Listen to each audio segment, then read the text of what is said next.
كل الدول النايمة يا الخلايا النايمة اصحوا على حالكم. نحن ارهابيين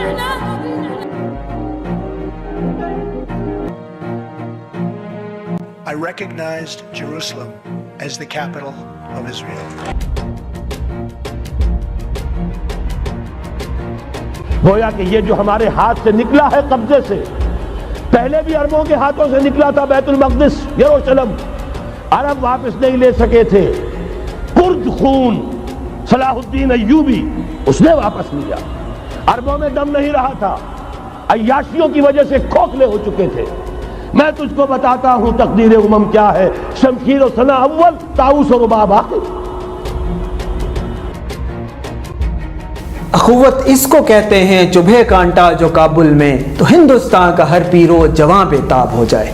پھر یہ معاملہ ہوگا کہ پھر یہاں سے اللہ کے جوان نکلیں گے، محمد عربی کے غلام نکلیں گے، اور مشرق وسطیٰ میں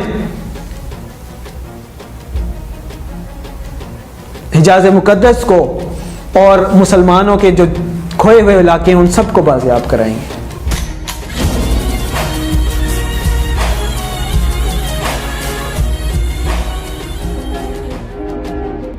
عیسائی 80 علم لے کر اے مسلمانوں تم پر حملہ آور ہوں گے، اور ہر علم کے نیچے 12,000 فوج. یہ نیٹو کی تیاری کس کے لیے ہو رہی ہے؟ لیکن اس کے بعد پھر یہاں سے جائیں گے وہ جو ان کی مدد کریں گے، اور یہ ایلیا کو واپس لینے والے یہ مشرق سے چلنے والے لشکر ہوں گے. یہ علاقہ خراسان اور پاکستان جب یہاں نظام خلافت قائم ہوگا، یہاں سے فوجیں چلیں گی، سیاہ علم برآمد ہوں گے، اور کوئی طاقت انہیں روک نہ سکے گی، ان کا منہ پھیر نہ سکے گی، یہاں تک کہ وہ ایلیا حضور کے زمانے میں یروشلم کا نام تھا، یہاں تک کہ ایلیا میں جا کر نصب ہو جائے. اور یہاں سے جانب مشرق ہند اور جانب مغرب یہ جو یہودیوں کا سیلاب آ رہا ہے، ان دونوں کا مقابلہ کرنے کے لیے انشاءاللہ العزیز حضرت مہدی کے جھنڈے تلے لڑیں گے، حضرت مہدی کی حکومت کو مستحکم کریں گے. اے آندھیوں سنبھل کے چلو اس دیار میں، امید کے چراغ جلائے ہوئے. ہندوستان کا مطلب کیا اور دستور ریاست کیا ہوگا؟ پورا عالم اسلام آزاد ہوا، کہیں نعرہ اسلام کا نہیں لگا، کہیں عرب قومیت پر، کہیں کسی اور عصبیت پر تحریکیں چلی ہیں. صرف تحریک پاکستان تھی کہ پاکستان کا مطلب کیا، لا الہ الا اللہ. میں تو جو احوال دیکھ رہا ہوں، الملحمۃ العظمیٰ جو ہے تلی کھڑی ہے. اسی طرح اب یہ 14 صدیوں کے بعد یہ صدی جو 15ویں صدی ہے، یہ در حقیقت ظہور امام مہدی کی صدی ہے. لیکن یہ بات واضح ہو جانی چاہیے کہ یہی وہ دور ہے اور یہی وہ وقت ہے.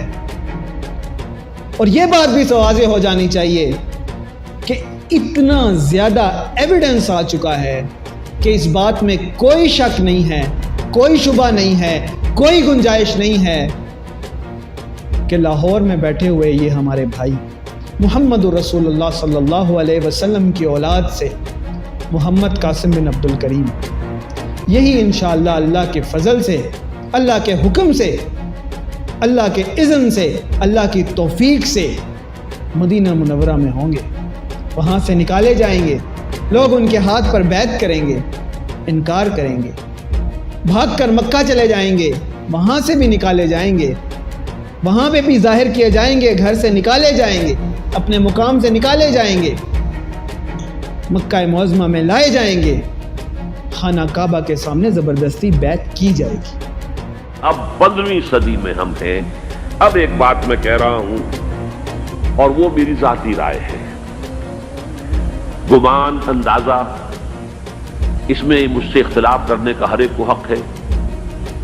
میرے نزدیک 15ویں صدی ہجری اب مجدد کامل الامام المہدی سلسلہ تجدید خلافت کی آخری کڑی کے ظہور کا وقت ہے. مہدی ہم میں سے ہوں گے، ہمارے اہل بیت میں سے، اور اللہ ایک ہی رات میں ان کی اصلاح کر دے گا. یعنی وہ پہلے سے کوئی زیادہ روحانی یا دینی کوئی اس سے افغانی شخصیت نہیں ہوں گے، لیکن ایک ہی رات میں اللہ تعالیٰ ان کی سیرت و کردار کے اندر انقلاب عظیم برپا کر دے گا۔ میرے نزدیک امام مہدی پیدا ہو چکے۔ اس پاکستان کے بارے میں یا ہندوستان کے بارے میں علامہ اقبال نے کہا تھا اپنے ترانہ ملی میں، میرے عرب کو آئی ٹھنڈی ہوا جہاں سے، میرا وطن وہی ہے، میرا وطن وہی ہے۔ اور مجھے بتایا گیا کہ سنن ابی داؤد میں یہ روایت موجود ہے کہ حضور نے فرمایا کہ ہندوستان کی طرف سے مجھے ٹھنڈی ہوا آتی ہے، اگرچہ مجھے وہ حدیث ابھی نہیں ملی ہے، لیکن ایک کارڈ مجھے ملا تھا تو اس میں اس حدیث کا اور اس میں ابو داؤد کا روایت کا حوالہ موجود تھا۔ لیکن میں جو چیز آپ کو بتا چکا ہوں وہ یہ کہ الف ثانی کا پورا تجدیدی کارنامہ اس ہندوستان کی سرزمین میں ہوا۔ مجدد الف ثانی شیخ احمد سرندی، شاہ ولی اللہ دہلوی، سید احمد بریلوی، وہ تو ہمارے پاکستان میں آ کر جو ہے ان کا خون جذب ہوا ارض پاکستان میں۔ پھر شیخ الہند مولانا محمود حسن۔ تحریک خلافت چلی تو صرف ہندوستان میں چلی اور کہیں نہیں چلی۔ آزادی کی تحریک چلی پوری دنیا میں، وہ نیشنلزم کی بنیاد پر چلی، ملے نیشنلزم، عرب نیشنلزم، ٹرک نیشنلزم۔ ہمارے ہاں چلی تو اسلام کے نام پر پاکستان کا مطلب کیا، لا الہ الا اللہ۔ پھر پاکستان قائم ہوا معجزے کے طور پر، بلکہ نازل ہوا ہے لیلۃ القدر میں، انا انزلناہ فی لیلۃ القدر، جیسے قرآن نازل ہوا لیلۃ القدر میں، یہ پاکستان بھی نازل ہوا لیلۃ القدر میں۔ اس کا برقرار رہنا ابھی تک معجزہ ہے۔ ہندو یہ سمجھتا تھا، کانگریس سمجھتی تھی کہ جھٹپٹ ختم ہو جائے گا۔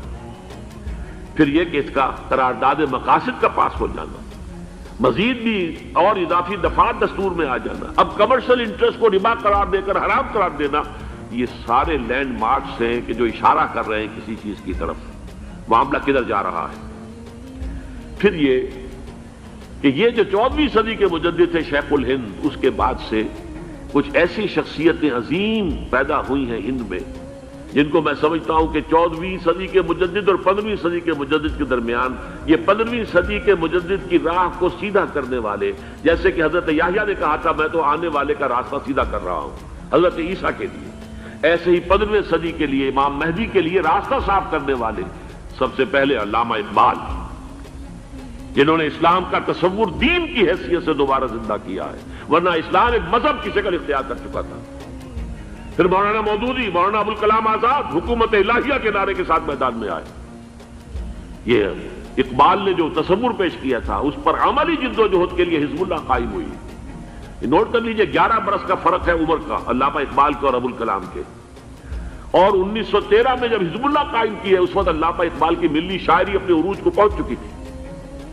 پھر یہ کہ علامہ اقبال کے بعد تعمیل جو ہے اس کام کی وہ ابوالکلام نے کی، لیکن روایتی علماء کی شدید مخالفت کی وجہ سے وہ بددل ہو کر چھوڑ گئے، کانگریس میں شامل ہو گئے، بساط جو ہے حزب اللہ کی انہوں نے لپیٹ دی۔